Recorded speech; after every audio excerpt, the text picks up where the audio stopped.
background on my history. My name is Clive Staples Lewis. I was born on November the 29th of 1898. And when I was in my family, I'd like to be called Jack. And I don't know why, but when I was a child, they called me Jack until my mother died. And that was when I was 7 years old. And I tried to be as good as I can with that, but it dwelled with me that my mother wasn't there because I was close to my mother. And it went a long way with me to be part of the going along in Ireland. I was born in Dublin, Ireland. A lot of people think I'm English because I lived there at Oxford University for so many years, but I'm actually from Dublin, Ireland. I was born there. And I'm so happy that I was able to do that, to be there when they needed me. I'd like to take you some of my life steps. I was born, like I said, on November the 29th, 1898, Belfast, Ireland. On August 23rd, 1908, my mother died, Florence Augusta Hamilton Lewis. September the 18th, 1908, I was sent to Greenwood School in Watford, Hertfordshire, England. Then in September of 1911, at Sherbrooke House in Melbourne College, England, and I abandoned the Christian faith. I thought there was nothing to it. I didn't get anything out of it. It wasn't me. It was someone else. It wasn't. Oh, my microphone went up. It was someone else. It wasn't me. Is that better? And then in April 1914, I met Arthur Greaves, who became a long life friend of mine. And I remembered him until the day I died. And I was friends with him until the day I died. December 1916, I received a scholarship at University College in Oxford. That was good and bad. I got a scholarship, but I had to go from Ireland to England. It wasn't easy. In June 8, 1917, I enlisted. Keeps falling. I enlisted in the British Army because World War I was going on. And my best friend from school, his name was Paddy Moore, P-A-D-D-Y Moore. We became best friends. And we both enlisted in the Army for World War I. And we told each other, he said, Clive, I said, Paddy, if either one of us didn't come back from the war, we would take care of the other's family. And we promised that. In April 15th of 1918, I was wounded by shrapnel. Paddy was killed. He didn't come back. In December 1918, I was discharged from the British Army. And in 1919, I moved in with Paddy Moore's mother, Janie King Moore, and her sister, Maureen, and I took care of them. I kept my promise. And to go fast forward, they lived with me in Britain until the mother died and the sister passed away after I did. May 20th, 1919, I published my first book, Spirits in Bondage, under the pseudonym of Clive Hamilton. I guess I had to have a pseudonym where nobody would find me. I don't know what it was. I guess it's half of me being an atheist. May 20th, 1925, I was appointed English Fellow of Magdalen College, Oxford, where I tutored English language. On May 11th, 1926, I became fast friends with J.R.R. Tolkien. And we formed a group called the Inklings with Chesterton as well. And why do we call it Inklings? Because we were infants writing fantasy. And we'd meet every 2 weeks, but we met for 20 years. And by the way, even though I've passed, that group is still intact, the Inklings in England.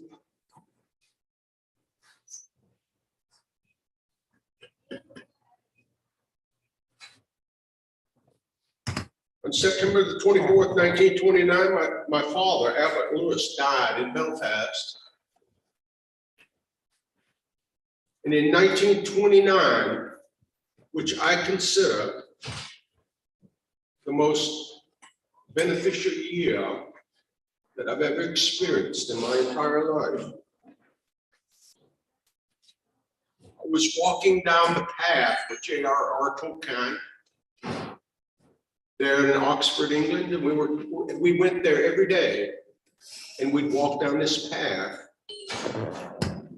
and we'd talk. And he was a Christian, Catholic, and I'd talk to him. It brings tears to my eyes when I talk about it.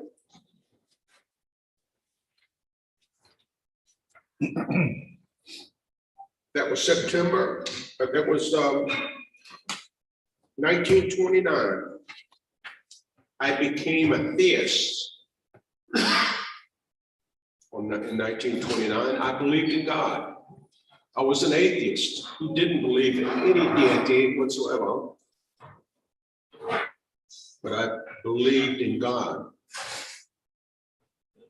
2 years later, after many walks down the same path with J.R.R. Tolkien and several others, I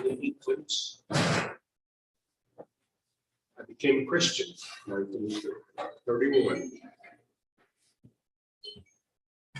I converted to Christianity. I believed in Jesus.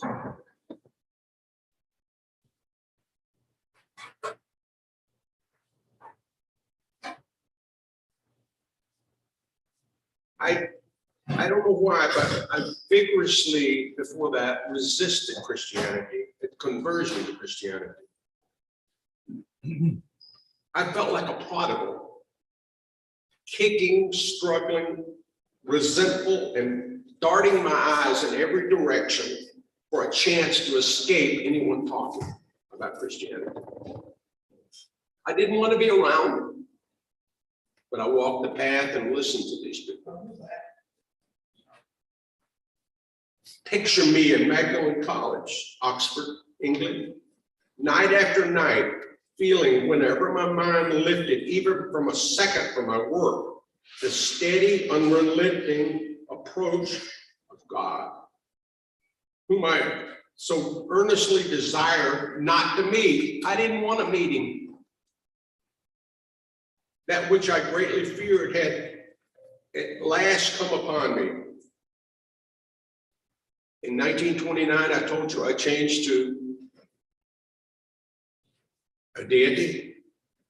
In the Trinity term of 1929, I gave in and admitted that God was God and knelt and prayed, perhaps that night, the most dejected and reluctant convert in all of England. I didn't want to go, but he made me go. I wanted, and I'm so happy now, looking back, that I did go. That's when I started writing my books. And I've written many books. And I don't know if you know this or not, but I never made any money off my books. I gave it all away. gave it all away. I just did what I thought was right and went from there. During World War II,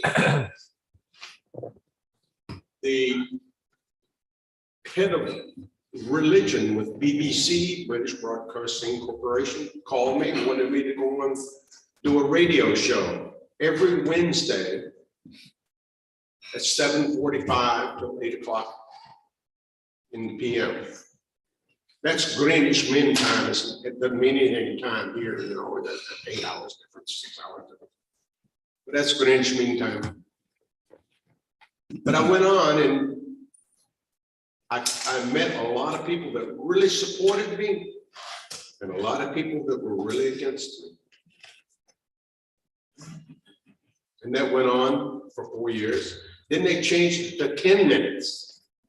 And they didn't tell me, and I had a 15-minute plan for that, and I had to truncate it. Then after a while, I got so much reception from the audience that they expanded to 15 minutes, but I went to 10 minutes. Communication is everything, even in the world. England, here, whatever. But I did that. And then in 1952, I published a book. It's called Mere Christianity. And Mere Christianity is a synopsis of those discussions on the BBC during World War II. I had to change the litany a little bit because it's different when you're telecasting and when you're writing. And I loved it. And it went well. I'd like to talk a little bit about, and by the way, I skipped over this, but I'll go back to it. I did get married. And I was married for 5 years and my wife passed away. And I wrote a book about it.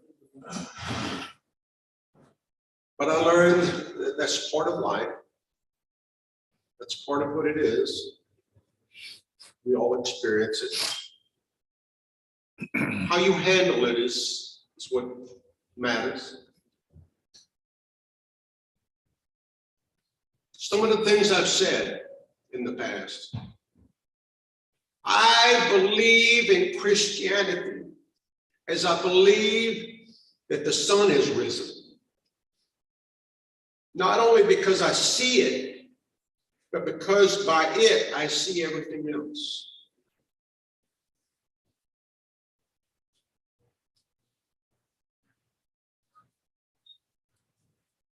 God creates things, and this is a big discussion nowadays, especially in the Presbyterian Church. I made this trek from Paradise, but I know the Presbyterian Church. They're Scottish. I'm Irish. God created things which had free will. That means creatures which can go wrong or right. Some people think that they can imagine a creature which was free, but had no possibility of going wrong. But I can't. If a thing is free to be good, it is also free to be bad. And free will is what has made evil possible. Why then did God give them free will? Why did God give them free will? Because free will, though it makes evil possible, is also the only thing that makes possible any love or goodness or joy worth having. A world of automata, of creatures that work like machines, would hardly be worth creating. God would create something that did exactly what he wanted them to do. The happiness which God designs for his higher creatures is the happiness of being freely voluntarily united to him and to each other in an ecstasy of love and delight, compared with which the most rapturous love between a man and a woman on this earth is mere milk and water. And for that, they've got to be free to do that. Of course, God knew what would happen if they used their freedom the wrong way. Apparently, he thought it was worth the risk. If God thinks his state of war in the universe, then we're talking about World War II now, a price worth paying for free will, that is, for making a real world in which creatures can do real good or harm, and something of real importance can happen, instead of a toy world, which only moves when he pulls the strings, then we may take it as worth paying. We all know what good and evil is. We choose our own route. We take the route that you want to take. You have the freedom to take that route. And God is willing to let you take that route. It's up to you. It's not dictatorial. That was in my book, The Case for Christianity. Another thing I did was The Four Loves, a book called The Four Loves. I don't know if you read it or not. I've read it many times. To love is all, to love at all is to be vulnerable. Love anything in your heart would be wrung and possibly broken. If you want to make sure of keep it intact, you must give it no one, not even an animal. Wrap it carefully around with hobbies and little luxuries. Avoid all entanglements. Lock it up safe in the casket or coffin of your selfishness. Put it in that casket, safe, dark, motionless, airless. It will change. It will not be broken. It will become unbreakable, impenetrable, irredeemable. To love is to be vulnerable. If you love, you are vulnerable. It's worth the chance. God has given us that difference. We can love or we cannot love. But to love is to be vulnerable. You can't get hurt. That's life.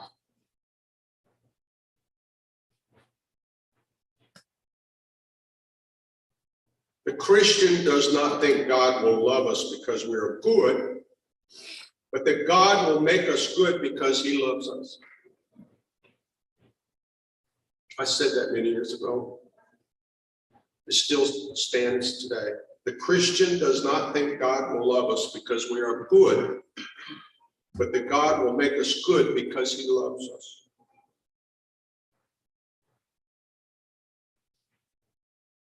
One of the things I said during World War II was Mere Christianity was one of the most popular programs I broadcast at that point in time. Imagine yourself as a living house. God comes in to rebuild that house. At first, perhaps, you can understand what he is doing. He wants to make me a better person. He is getting the drains right and stopping the leaks in the roof and so on. You knew that those jobs needed doing, and so you are not surprised by those. But presently, he starts knocking the house about in a way that hurts it abdominally and does not seem to make any sense. What on earth is God up to? Why is he changing this house like this? The explanation is that he is building quite a different house from the one you thought of. Throwing out the new wing here, putting on an extra floor here, running up towers, making courtyards. You thought you were being made into a decent little cottage. But God is building a palace. He intends to come live in it himself with you.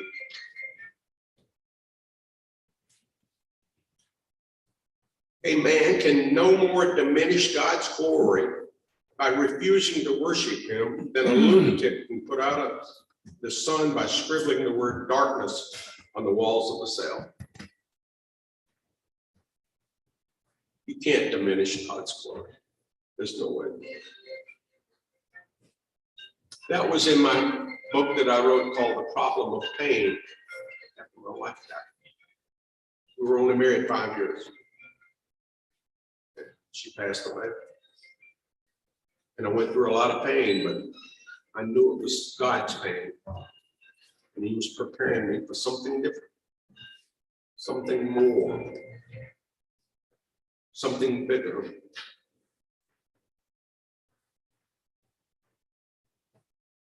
I was hurt, but he helped me through it. And I've looked back on it and I know it was the right thing. She's in a better place, as I am now.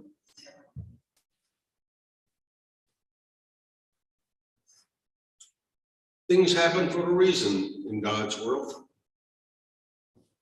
and we all know it. We have to accept it or deny it, but we can accept it. God works in mysterious ways, his wonders to perform.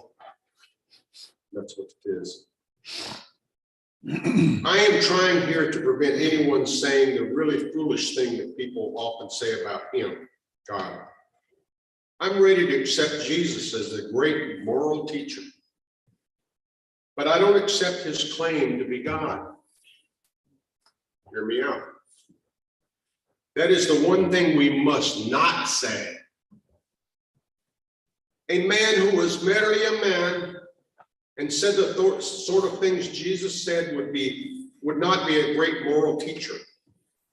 He would either be a lunatic on the level with the man who says he is a poached egg, or else he would be the devil of hell.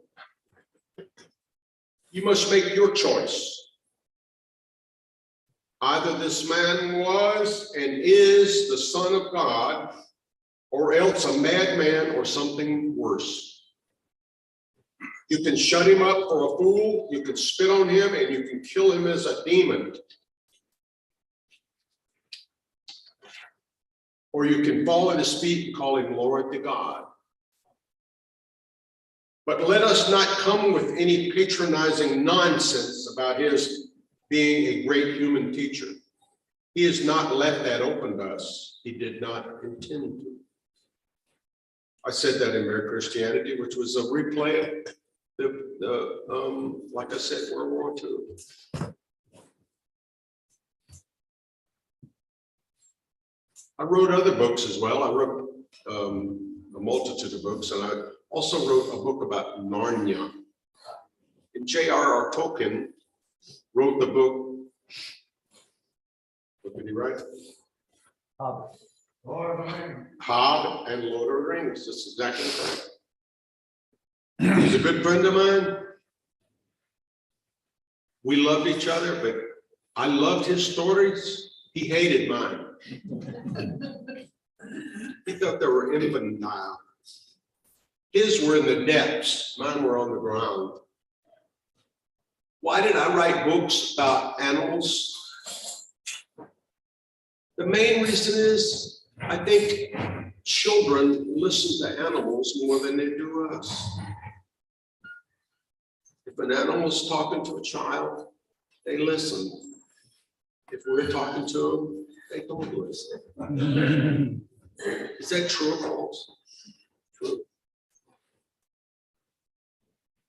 Narnia. The books must stand or fall finally as stories.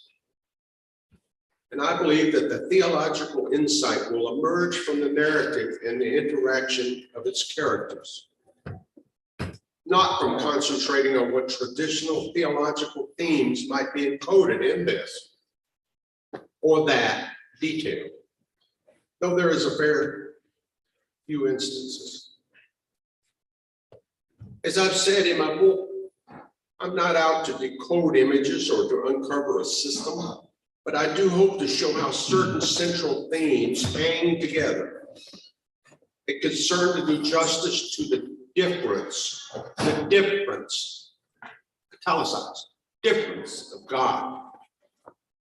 The disturbing and exhilarating otherness of what we encounter in the life of faith. A relentless insistence on self-questioning. We have to question ourselves. Are we doing the right thing? Are we doing what God wants us to do? Are we doing something else?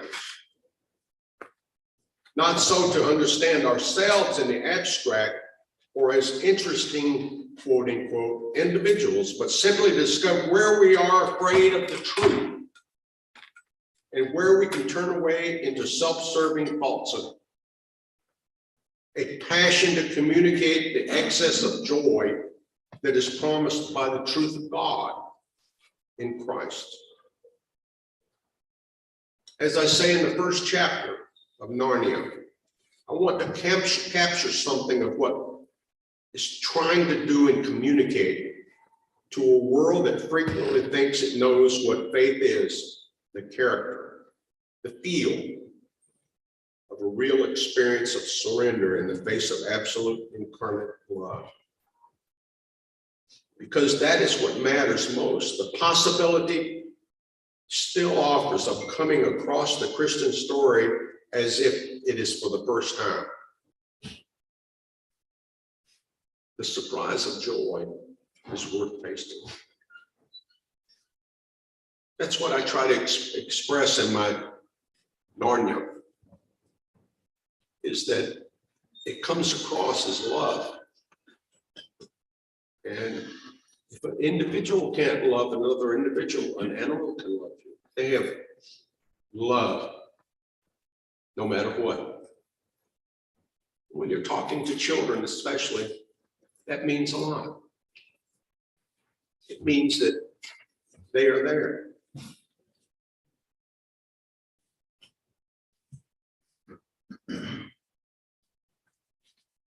I don't know if you know my most frequently read book. John, what would you think it would be? Mere Christianity. That is the most read book. Why did I write Mere Christianity? Because I'm a mere Christian. You know what a mere Christian is? I'm not a minister. I'm not a rabbi. I'm not a bishop. I'm a Christian. And that's why they hired me with the BBC, because they wanted me to talk to the people who are mere Christians as well. They're not educated in all the biblical nuances and so forth. They're mere Christians. And that's what I am, as a mere Christian. And I want to write a book, Mere Christianity. And that's why I went on to the program. It's not because I'm anybody in particular that I've been asked to tell you what Christians believe. In fact, it's just the opposite. The British Broadcasting Corporation have asked me, first of all, because I'm a layman and not a parson. And consequently, they thought I might understand the ordinary person's point of view a bit better. Secondly, I think they asked me because it was known that I'd been an atheist for many years and only became a Christian fairly certain about 8 years before that. I was a theist in 29 and a Christian in 32.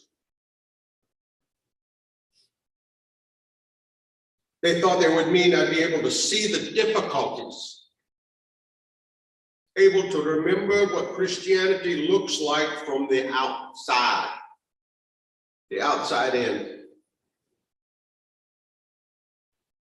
So you see, the long and short of it is that I've been selected for this job because I'm an amateur and not a professional, and a beginner, not an old hand.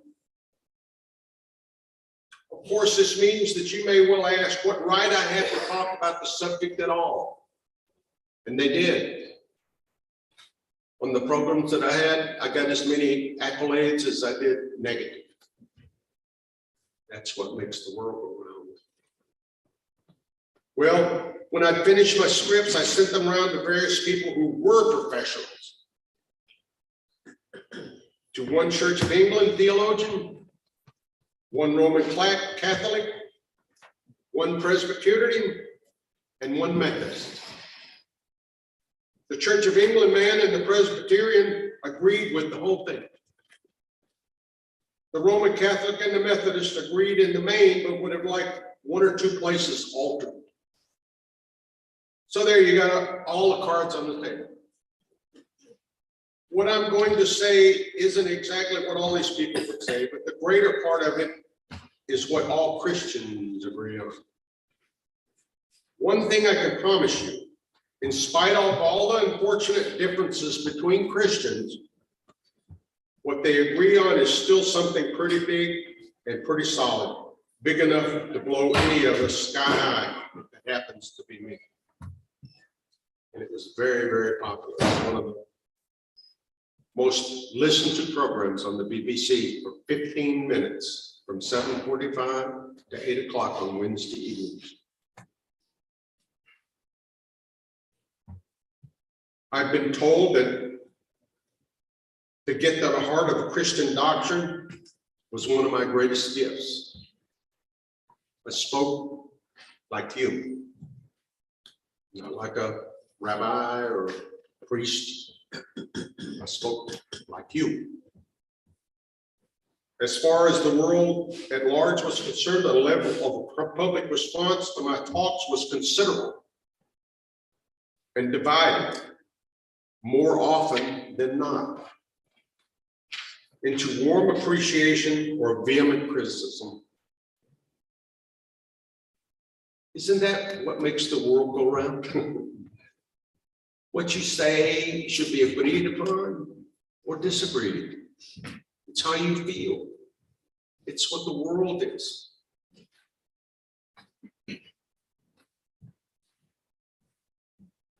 One letter was sent to the head of the DPC, said, the two views you report aren't very illuminating about me, perhaps about the subject matter. It is an old story, isn't it? They love or they hate. That's what happens. That's what makes the world go round.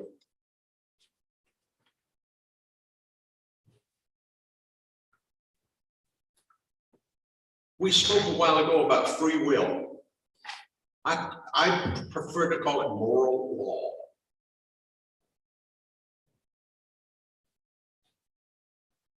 The New Testament, by preaching repentance and forgiveness, always assumes an audience who already believe in the law of nature and know they have disobeyed it.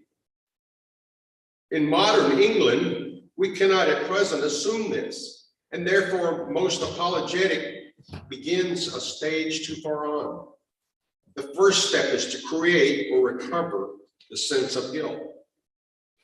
Now, I used one word there that was apologist.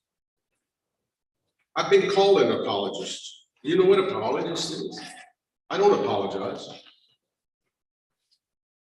An apologist is a person who backs the Christian language, the Christian religion.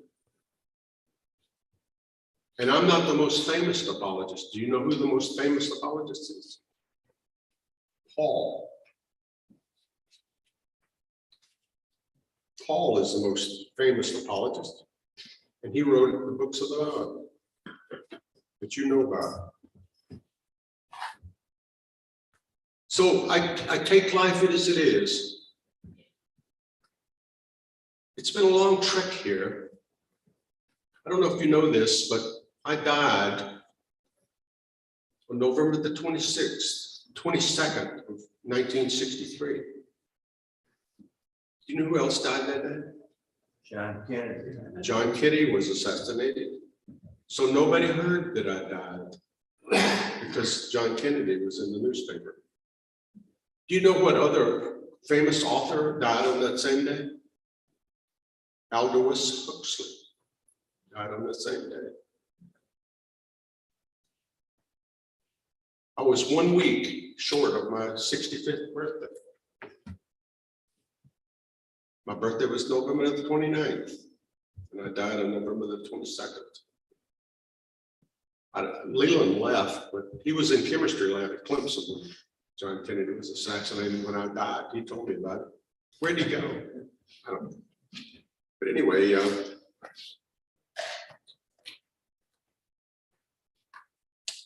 I don't regret my life whatsoever. The only thing I really look back on and regret, and I've written about this, is that I was so long to be a Christian. Like I said, I became a theist at 29 and a Christian at 31. My house was called the Kiln, K-I-L-N.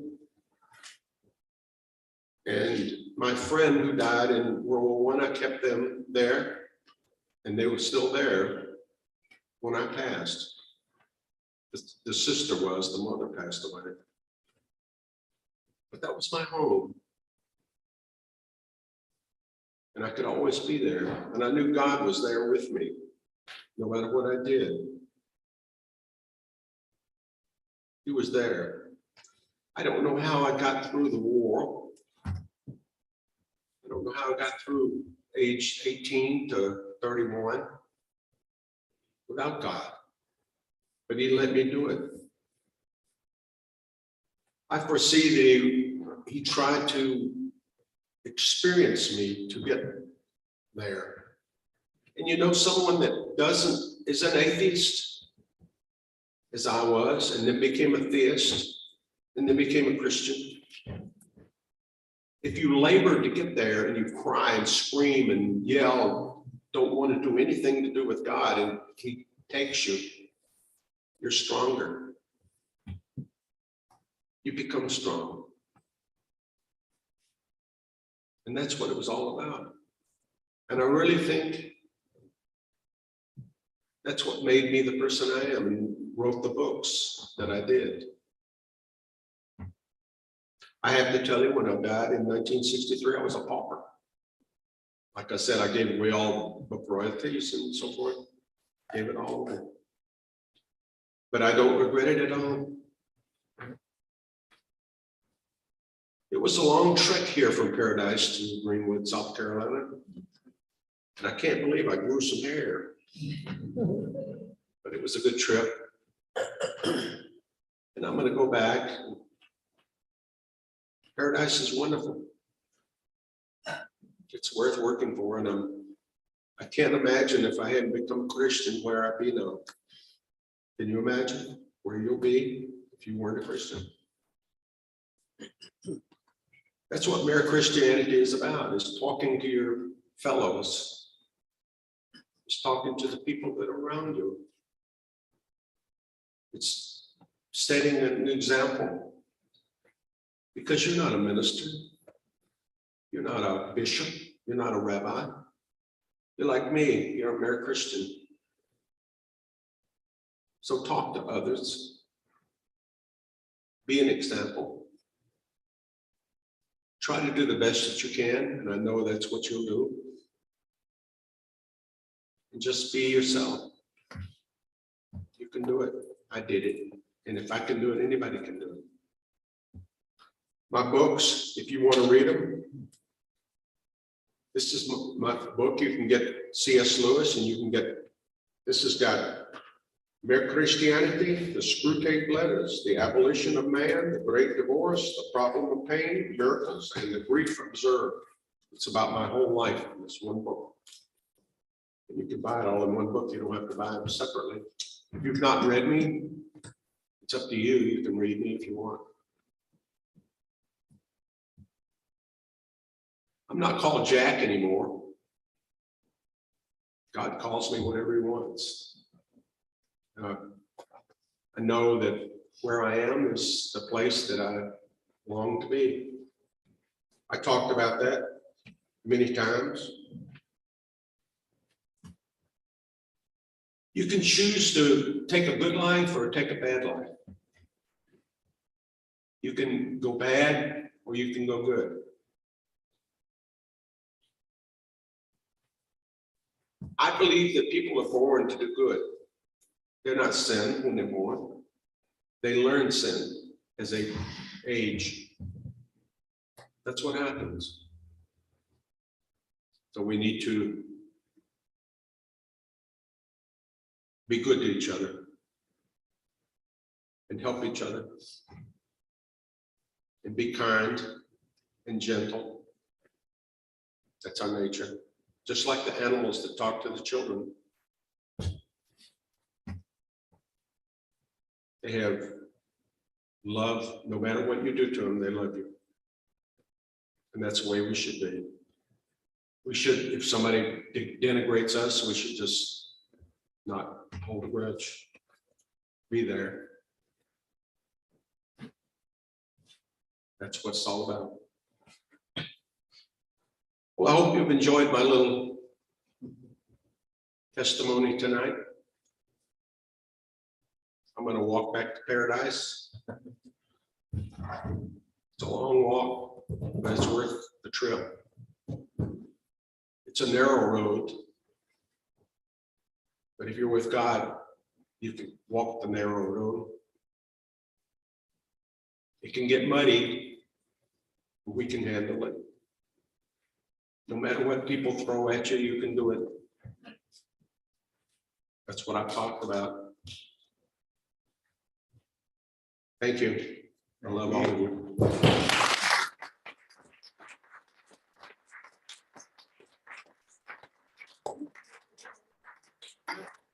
God just sent the angels to take you back to paradise. You walk. They granted I walk. I'm not angelic very much. Angelic, my wings don't fit. And I go from there. Hey, thank you guys. Appreciate it. Thank you. There you go.